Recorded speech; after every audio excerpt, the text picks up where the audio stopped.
શ્રીમદ ભગવદ ગીતાજીના 12મા અધ્યાય ભક્તિ યોગને જોતા જોતા દર્શન કરતા કરતા આપણે આગળ વધીએ છીએ. દર બુધવારનો આપણો સત્ર શ્રી હરિની કૃપાથી, પૂજ્ય ગુરુદેવ ભાઈશ્રીની કૃપાથી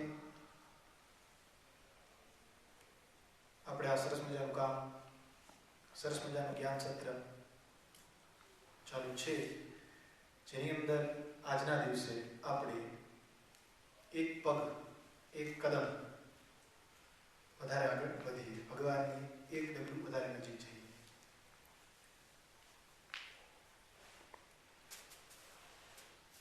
બારમા અધ્યાયની અંદર 20 શ્લોક છે, જેમાંથી આપણે 11 શ્લોક જોઈ ગયા.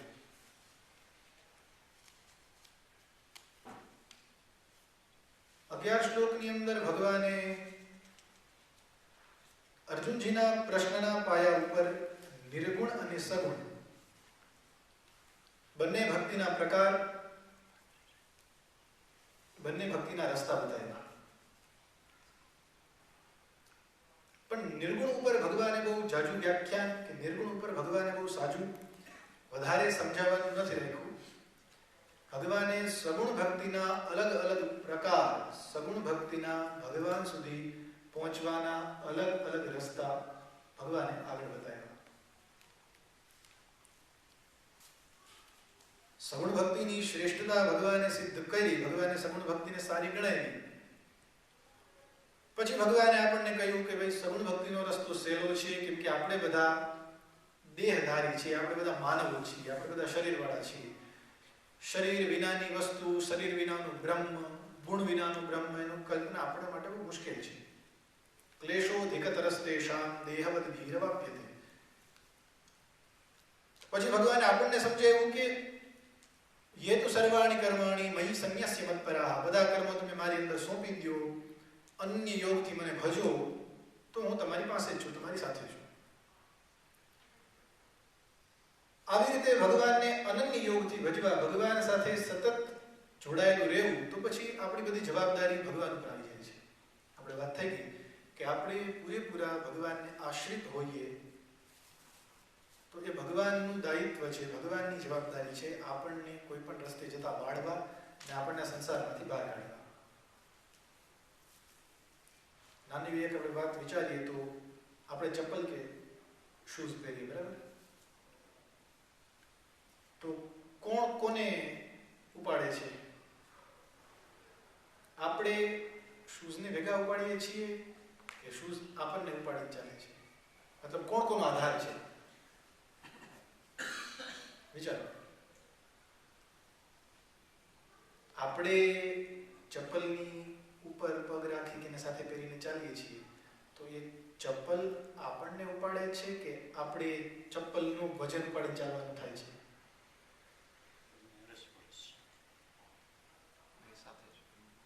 બંને એકબીજાના પૂરક છે. તમે તમારી રીતે પગ સાવ ઢીલા કરી નાખો, કઈ ચપ્પલને ઉપાડવાની તસદીદ ના લ્યો, તો તમારો પગ એક કન્ફ્યુઝન વાળું થાય, અનુભવીને તો વધારે ખબર પડે કહો એના કરતા. તો કદાચ આપણે ભગવાનના આશ્રિત, મતલબ ભગવાનના પૂરેપૂરા શરણાગત, મતલબ કે ભગવાન ઉપર ડિપેન્ડન્ટ થઈ જઈએ, પછી ભગવાનની જવાબદારી છે આપણને ઉપાડવા, આપણને બહાર કાઢવા, આપણને સાચવવા. બીજું નાનું ઉદાહરણ, અહીંયા તો ખબર નથી મેળા થાય છે નથી થતા, પણ ઇન્ડિયામાં આપણે મેળા બહુ થાય. બધા માણસો, હજારો, તરણેતરનો મેળો, શિવરાત્રીનો મેળો, કુંભનો મેળો, ઘણા બધા મેળા થાય. હજારો, લાખો માણસો હોય, હૈયું દળાતું હોય, એટલી ભીડ. એમાં એક ઘરનો કોઈ પુરુષ, એક પિતા, એક બાપ, એને કહ્યું કે ચાલો આજે મારે સાંજે મેળામાં જવું છે. ઘરનું નાનું છોકરું, છોકરાને તો મેળામાં જવાનું, ફરવાનો બહુ શોખ, એમાં પપ્પા જતા હોય થોડું છોકરું એમને રહે. તેને કીધું પપ્પા મારે આવવું છે. એટલે પપ્પા કહે કે નહીં બેટા, ત્યાં ખૂબ માણસ હોય, તું હેરાન થાય, તું નહીં સચવા, એટલી બધી ભીડમાં કેમ ધ્યાન રાખ, તું રહેવા દે. ના, તને નથી આવવું. છોકરો કહે મારે આવવું જ છે. એમ થોડું ચાલે તમે મૂકી જતા રહ્યો. પપ્પા ના પાડે પછી મમ્મી કે ભાઈ લઈ જાઓ, છોકરું છે એની ઈચ્છા હોય તમારી સાથે તમારી ભેગો રાખજો. પપ્પા કે ઠીક છે ચાલ. પછી એ પિતા પોતાના બાળકને મેળા સુધી લઈ આવે. હવે મેળો જ્યાંથી શરૂ થાય છે, લાખો માણસો છે, એકબીજાને ધક્કા મારી ઠોસા મારી જગ્યા કરીને જવાનું હોય, એ મેળા ફરવાનું હોય. એ મેળામાં છોકરો પપ્પાનો હાથ પકડે, આવી રીતે છોકરો આમ પકડી લે, પછી અંદર જાય તો છોકરો પકડી શકશે એની શું ગેરંટી? છોકરો પોતાના પપ્પાનું કાંડું આમને આમ પકડીને મેળો ફરીને ઘરે પહોંચે એની કઈ ગેરંટી? છોકરાની તાકાત કેટલી ને વાત કેટલી? છોકરો કદાચ પોતે પોતાના પપ્પાનો હાથ પકડે કે ના હું મારા પપ્પાને મૂકું જ નહીં, મેળાના ધક્કા કે બીજો કોઈ મોટો પુરુષ હોય હશે ધક્કો લાગે તો છોકરો છૂટી જવાનો. છોકરાના હાથમાં કેટલી તાકાત? પણ જો એના પપ્પા, જો એના પિતા, જો એનો બાપ એને કસતું કાંડું પકડે ને પછી બાપ દીકરો મેળામાં જાય તો એ છૂટે કે બચી જાય? પુરુષની, પિતાની, એના બાપનો પ્રેમ, એના પપ્પાનો એના છોકરા પ્રત્યેનો ભાવ, એનું વાત્સલ્ય અને એ અહેસાસ અને એ જવાબદારી કે મારું છોકરું મારી સાથે આવ્યું છે, મારે એને પકડવાનું છે, એનામાં ક્યાં તાકાત કે મને આટલી ભીડમાં પકડે? અને પછી જો એ બાપ પોતાના દીકરાનું કાંડું પકડીને મેળો ફેરવે તો ગમે એવો ધક્કો કેમ ના આવે, બાપ ન છોડે. કેમ કે બાપને જવાબદારીની ખબર છે. એટલે સમજવાનું એટલું જ છે આપણે આના ઉપરથી કે આ દુનિયાના મેળામાં ઘૂસવું તો છે, બહાર રહ્યા વગર નહીં ચાલે. આપણે છોકરા છીએ, આપણને ઈચ્છા થાય યાર કેટલા બધા જલસા કરે બધા ભેગા થઈને, હાલે હું કૂદું. આપણે સંસારમાં આવીએ, મજા કરવા આવીએ, મજા કરવાની પૂરેપૂરી છૂટ છે, પણ આપણે ભગવાનનો હાથ નથી પકડવાનો. ભગવાન આપણને પકડે એવા થઈને રહેવાનું છે. એના માટે જોઈએ શરણાગતિ, એના માટે જોઈએ હૃદયનો સાચો ભાવ.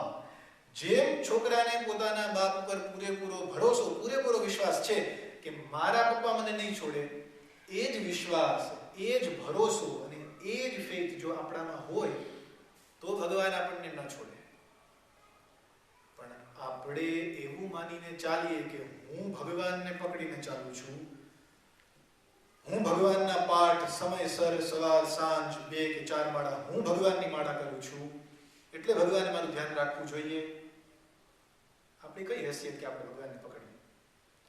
પણ ભગવાન આપણને એટલું સમજાવે છે કે અનન્ય યોગથી મારી સાથે જોડાયેલા મતપરાહ, આ જે વિશેષણ છે ને મતપરાહ કે મારે પરાયણ થયેલો, એનો ભાવ આ કે એક છોકરાને પોતાના પપ્પા, પોતાના બાપમાં, પોતાના પિતામાં જેટલો વિશ્વાસ છે, એની તાકાત ઉપર જેટલો ભરોસો છે, એ ભરોસો આપણે ભગવાનમાં લેવાનો છે.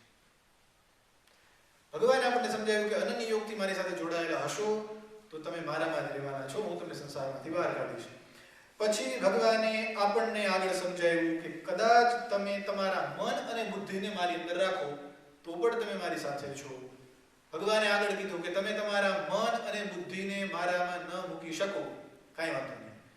અભ્યાસ યોગેન તતો મામિચ્છાપ્તુમ ધનંજય. હે અર્જુન, અભ્યાસ યોગથી મતલબ કે પ્રેક્ટિસ, સતત એ કામ કર્યા કરવું, એનાથી તું મારી બાજુ વળ, એનાથી તારી મનને બુદ્ધિને મારામાં રાખ તો તને સહેલું પડશે. પછી આપણે કહીએ કે ભગવાન અભ્યાસ યોગ કઠણ છે, સતત તમારા નામ લેવા કે તમારું ધ્યાન કરવું કે તમારા પુસ્તક વાંચવા કે તમારી કથા સાંભળવી, ઇટ્સ નોટ પોસિબલ, ન થાય.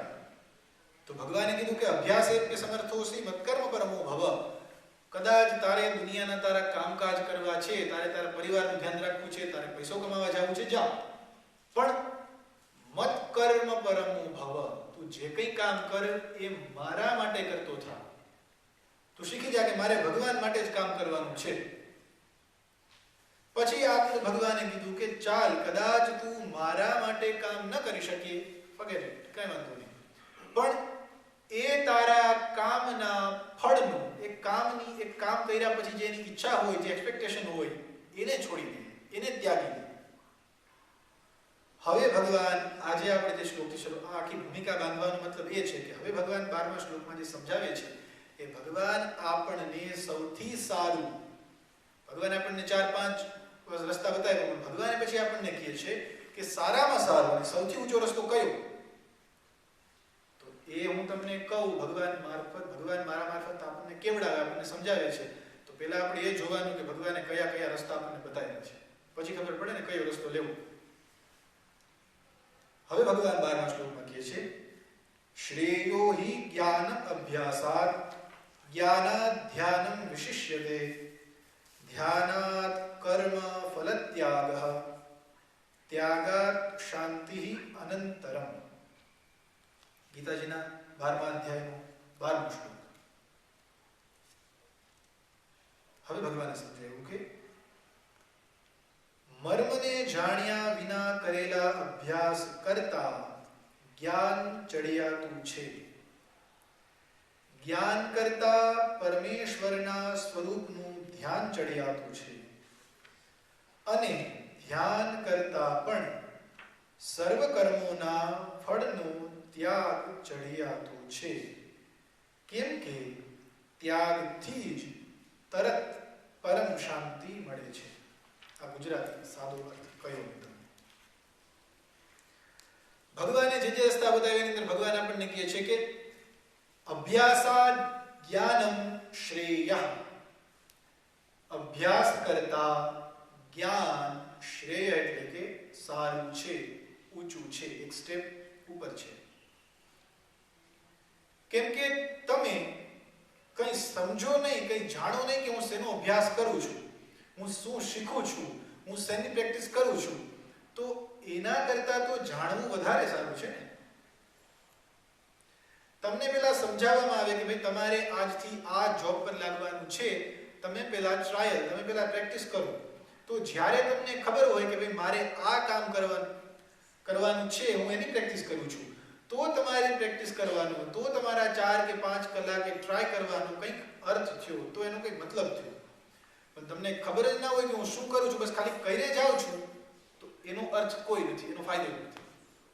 જેમ તમે પૂજા કરતા હો ભગવાનની, અને તમને જે બ્રાહ્મણ જે પૂજા કરાવે છે એ વ્યક્તિ સમજાવતો જાય કે ભાઈ તમે ભગવાન ઉપર 4 ચમચી પાણી શું કામ ચડાવો છો, તમે ભગવાનને માથે ચંદન શું કામ કરો છો, તમારા હાથમાં કાંડું શું કામ બાંધે છે, આ બધી વસ્તુ તમને જો બ્રાહ્મણ સમજાવે તો તમને જ્ઞાન થાય, તમને નોલેજ થાય કે હું ભગવાન પર 4 ચમચી ચડાવું છું, શું કામ ચડાવું છું? તો ભાવ થાય. અને ભાવથી કરેલો અભ્યાસ, ભાવથી કરેલું કામ ફળે. પણ જો જ્ઞાન ન હોય તો, હું ઘણીવાર પૂજામાં કહેતો હોઉં છું કે વારે વારે સમજાવ્યું કે ભગવાન પર 4 ચમચી ચડાવી, ભગવાનના ચરણ ધોયા, ભગવાનના હસ્ત ધોયા, ભગવાનને પીવા માટે ચડાવ્યું, ભગવાનને સ્નાન માટે પાણી આપ્યું, તો ખબર પડે કે આપણે 4 ચમચી શું કામ ચડાવી. નહીતર તમારી ને મારી જગ્યાએ સારામાં સારી લેટેસ્ટ ટેકનોલોજીનું મશીન બેસાડી દો તો નથી બ્રાહ્મણની જરૂર, નથી માણસની જરૂર, એ મશીન બધું જ કરી લેશે અને આપણા કરતા સારું કરશે. પણ તો પછી મશીનરી વર્કમાં અને આપણા ભાવના કામમાં શું ફેર? તો અભ્યાસાદ જ્ઞાનમ શ્રેયઃ, અભ્યાસ કરતા મતલબ અભ્યાસ કેવો, પ્રેક્ટિસ કેવી કે જેના વિશે તમને ખબર જ નથી, એવી પ્રેક્ટિસ કરતા જે તમે જાણો છો, જેનું તમને જ્ઞાન છે, જેનું તમને નોલેજ છે, એ વધારે સારું છે. એટલે અભ્યાસાદ જ્ઞાનમ શ્રેયઃ, સારું છે. પછી જ્ઞાનાત ધ્યાનમ વિશિષ્યતે. હવે ભગવાને એક આપણને સીડી ઉપર, એક સ્ટેપ ઉપર લાવ્યા. શું? કે કંઈ ખબર ન પડતી હોય એવા અભ્યાસ કરતા એ કામ શું છે, એ આપણે શું કરીએ છીએ, એનું જ્ઞાન, એનું નોલેજ એ સારું છે, બરાબર. પણ હવે એ નોલેજ કરતા એનું ધ્યાન વધારે સારું છે. ચાલો તમને ખબર પડી જાય કે ભગવાન ઉપર 4 ચમચી શું કામ ચડાવીએ છીએ, તમે આમ બેઠા હો અને મને સમજાવું ભાઈ 4 ચમચી આટલે ચડાવવાની, તમને ખબર પડી કે 4 ચમચી શું કામ ચડાવીએ, અથવા પંચામૃતનું સ્નાન ભગવાનને શું કામ કરાવીએ, ભગવાનને સરસ મજાના વસ્ત્ર શું કામ પહેરાવીએ, ભગવાનને સવાર સાંજ ભોગ શું કામ લગાડીએ, આ બધું તમે સમજી ગયા. પણ જો તમે એ કામ કરો નહીં, જો તમે એનું ધ્યાન ન કરો, તો એ જ્ઞાન ખાલી ઓલું શોકેસમાં જેમ પીસ પડ્યું હોય ને એના જેવું છે. શોકેસમાં લેપટોપ કે મોબાઈલ સારા હોય તો જોઈને ધરાવવાનું, કેવો સરસ છે. તમને સેલ્સમેન કે જેવો દુકાનવાળો સમજાવે રિટેલર કે ભાઈ આ ફીચર્સ છે, આવો સરસ કેમેરો છે, આની અંદર વાઈફાઈ છે, આ છે, આ છે, પણ જ્યાં સુધી તમે તમારા હાથમાં લઈ એને યુઝ ન કરો, જ્યાં સુધી તમે એને જુઓ નહીં, ત્યાં સુધી તમે કેમ અનુભવ કરવાના? તો જ્ઞાન કરતા એ વસ્તુનું ધ્યાન, એ વસ્તુને સમજવી, એ વસ્તુ સાથે આપણે કામ કરતા થવું એ વધારે સારું છે. ભગવાન આપણને એક સ્ટેપ ઉપર લાવ્યા કે જ્ઞાન તો સારું છે, એ વસ્તુનું નોલેજ હોવું બરાબર છે, પણ ખાલી એ નોલેજ જ ન રહી જાય, એને તમારે તમારા કામમાં મૂકવાનું, એને તમારે તમારા જીવનમાં મૂકવાનું. એટલે જ્ઞાનાત ધ્યાનમ વિશિષ્યતે, જ્ઞાન કરતા એ વસ્તુનું ધ્યાન વિશિષ્યતે સારું છે. પછી ધ્યાનાત કર્મ ફલ ત્યાગ, ત્યાગાત શાંતિ અનંતરમ. ભગવાન છેલ્લી વાત કરી, ધ્યાનાત કર્મ ફલ ત્યાગ શ્રેય. ઉપરનો જે પહેલો વર્ડ છે ને શ્લોકનો શ્રેય, એ આપણે અહીંયા નીચે ઉતારી દેવાનો. સંસ્કૃતની અંદર તમે કોઈ પણ શબ્દની વ્યાખ્યા કરો કે કોઈ પણ શબ્દોને જોડો તો એક જ વાર જે વર્બ્સ હોય એક જ વાર કહેવાનું હોય, ક્રિયાપદ હોય તો એક વાર આવ્યું હોય કે શ્રેય, પછી આપણે આપણી જરૂર પ્રમાણે એને આગા પાછું કરીને વાક્ય કે આપણું સેન્ટેન્સ પૂરું કરી દેવાનું. તો એ જ રીતે હવેની બીજી લાઈન છે ધ્યાનાત કર્મ ફલ ત્યાગ. બરાબર? પણ ધ્યાન, આનો અર્થ ગુજરાતી અર્થ શું થાય કે ધ્યાનથી કર્મના ફળનો ત્યાગ, બસ. પણ પછી શું? કર્મના ફળનો ત્યાગ પછી તો ઉપરથી પેલો જ વર્ડ લઈ લેવાનો કે શ્રેય, સારો છે. ભગવાન આપણને 3 સ્ટેપ બતાવ્યા કે સૌથી પહેલા તો તમે જે અભ્યાસ કરો છો, કંઈ ખબર ન પડતી હોય, એ અભ્યાસ કરતા તમારું જ્ઞાન વધારે સારું છે, એના વિશે જાણો. જો તમે એના વિશે જાણકાર હો, જો તમને એ શું છે એની ખબર હોય, જો તમારી પાસે નોલેજ હોય, તો એ નોલેજને ધ્યાનમાં મૂકો, એ નોલેજ ઉપર કોન્સન્ટ્રેટ કરો, એને તમારા જીવનમાં ઉતારો. હવે ભગવાન કહે છે, અને એ તમે તમારા જીવનમાં ઉતારેલું, તમે સમજેલું, અને તમે જે એના પ્રમાણે તમારું કામ કરો, તમારું વર્ક કરો, પણ એ બધાથી સારું છે કર્મના ફળનું ત્યાગ. મતલબ કે તમે સમજી જાણી અને જે કંઈ કામ કરો છો, પણ પછી એની પાછળ લાંબુ એક્સપેક્ટેશન રાખવું, એની પાછળ વિચારવું કે મને આ મળશે, હું આ કામ કરીશ તો મને આ ફાયદો થવો જોઈએ, એને છોડી દેવાનું ભગવાન કહે છે. અને ભગવાને છેલ્લી લાઈનમાં કીધું કે ત્યાગાત શાંતિ અનંતરમ, ત્યાગ કરવા પછી શાંતિ છે. એટલે જો તમારે શાંતિ જોતી હોય તો સૌથી નજીકનો રસ્તો છે ત્યાગ કરવો, છોડવું. અઘરી વસ્તુ છે, બહુ અઘરું છે. છોડી કેમ દેવું? જે કામ આપણે સતત કરતા હોઈએ, પૂરા દિલથી, દિમાગથી કરતા હોઈએ, એને છોડી દેવાનું? પછી એવી વાત નથી. ભગવાનને પૂછવું પડે કે કેમ એવું? તો ભગવાન આપણને કહે છે કે જ્યારે જ્યારે પાસે રાખવાનું, કે જ્યારે જ્યારે તમે ભોગવવાની ઈચ્છા કરો, ત્યારે ત્યારે દુઃખ આવે, સુખ તો આવે પણ સાથે સાથે દુઃખ પણ આવે. પણ જો તમે એને ભોગવવાની ઈચ્છા ન રાખો તો એ દુઃખ પણ ન આવે અને સુખ પણ ન આવે. આગળના શ્લોકમાં ભગવાન હવે આપણને કહેવાના છે કે ભક્તના લક્ષણ કયા કયા, ભક્ત કેવો કેવો હોય, કયા કયા ફીચર્સ ભક્તના, એ ભગવાન આગળ કહેશે, જે આપણે આગલા સત્સંગમાં સમજશું. પણ કર્મના ફળનો ત્યાગ એટલે શું? કોઈ પણ કામ તમે કરો એની પાછળ ઈચ્છા રાખો, બરાબર છે, પણ એ ઈચ્છા આપણને બાંધવા વાળી ન હોય, એ ધ્યાન રાખવાનું. કેમ કે જુઓ, તમે બિઝનેસમાં પૈસો ઇન્વેસ્ટ કરતા હો તો તમારા મગજમાં એક આછો એવો ખ્યાલ કે આછો એવો વિચાર હોય કે હું અત્યારે 2 લાખ રૂપિયા ઇન્વેસ્ટ કરું છું તો 2 વર્ષ કે 3 વર્ષ પછી મને એના 4 કે 6 કે 8 મળશે. જો મનમાં ગાંઠ વાળી લીધી કે મને આ 2 ના 6 મળવા જોઈએ, તો તકલીફ થાય. કેમ કે જેમ જેમ ટાઈમ જાય ને 2 ના 6 ના મળે પણ 2 ના 4 મળે, મતલબ કે તમને 2 નો બેનિફિટ થયો. તમે 2 રોકો છો, 4 મળ્યા તો +2 થયા ને. પણ મનમાં વાળેલી ગાંઠ કે 6 મળવા જોઈએ, તો એ 2 ની ગાંઠ બહુ હેરાન કરે. એટલે ભગવાન કહે છે કે તમે કર્મના ફળનો ત્યાગ કરો, તમારી પાસે ન રાખો. જુઓ, જરૂરિયાત અને ઈચ્છા આ બેમાં ફેર છે. આપણી જરૂરિયાત ક્યારેય અધૂરી નથી રહેતી અને આપણી ઈચ્છા ક્યારેય પૂરી નથી થતી. હિન્દીની અંદર એક બહુ સરસ વાક્ય કોઈને વાંચ્યું હતું કે તમારી જિંદગીને, તમારા જીવનને હંમેશા જરૂરિયાતમાં રાખો, ઈચ્છા બાજુ ન લઈ જાઓ. શું કામ? કેમ કે જરૂરિયાત નાનામાં નાના ભિખારીની પણ પૂરી થાય છે અને ઈચ્છા મોટામાં મોટા રાજાની, મોટામાં મોટા મિલિયોનર પર્સનની પણ નથી થતી. શું કામ? કેમ કે એક વસ્તુ મળે પછી બીજીની ઈચ્છા થાય, બીજી મળે પછી ત્રીજીની ઈચ્છા થાય, ત્રીજી મળે પછી ચોથીની ઈચ્છા થાય. તમારી પાસે પૈસો નથી, ચાલો તમે પૈસો કમાવા માંડ્યા, તમને દર મહિને સારામાં સારી ઇન્કમ, સારામાં સારી સેલરી મળે છે, પછી ઈચ્છા થાય કે મને ચાલો દર મહિને 2000 પાઉન્ડ 3000 પાઉન્ડ મળે છે, તો થોડું સારું કામ કરું તો મને પ્રમોશન મળે ને 6 મળે, સારું કામ કરું તો મને 6000 પાઉન્ડ મળે છે. હવે ઈચ્છા થાય કે 6000 પાઉન્ડ છે, દર મહિને આટલું સેવિંગ કરું છું, તો હવે મારી પાસે આ ફોર્ડની ગાડી છે, હું BMW લઈ લઉં. તમે તમારી ઈચ્છા પૂરી કરો, તમે એક સારી ગાડી લો. સારી ગાડી લીધા પછી હવે તમને એમ થાય કે મકાન થોડું ઠીકઠાક કરાવી લો, તમે સારું મકાન લો. સારું મકાન લીધા પછી તમને એમ થાય કે હું સારા ઘરેણા, સારા કપડા. ધીરે ધીરે ધીરે ધીરે ધીરે તમારી ઈચ્છા વધતી જાય. છેલ્લે એક સમય એવો આવે કે આપણી ઈચ્છા પૂરી ન થાય પણ આપણી જિંદગી પૂરી થઈ જાય. કેમ કે ઈચ્છાને ઉંમર નથી, જિંદગીને ઉંમર છે ને. આપણે તો લિમિટેડ કોટા છે, ભાઈ આટલામાં જીવવાનું, આટલામાં જ રમવાનું છે, 50 જ ઓવર છે, જાજી ઓવર નથી. આ લાંબો સ્કોર આમાં જ ચેસ કરવાનો છે. એટલે તમે હાર્ડ હિટિંગ કરો કે પછી સ્લો પ્લે રમો, તમારી ઈચ્છા.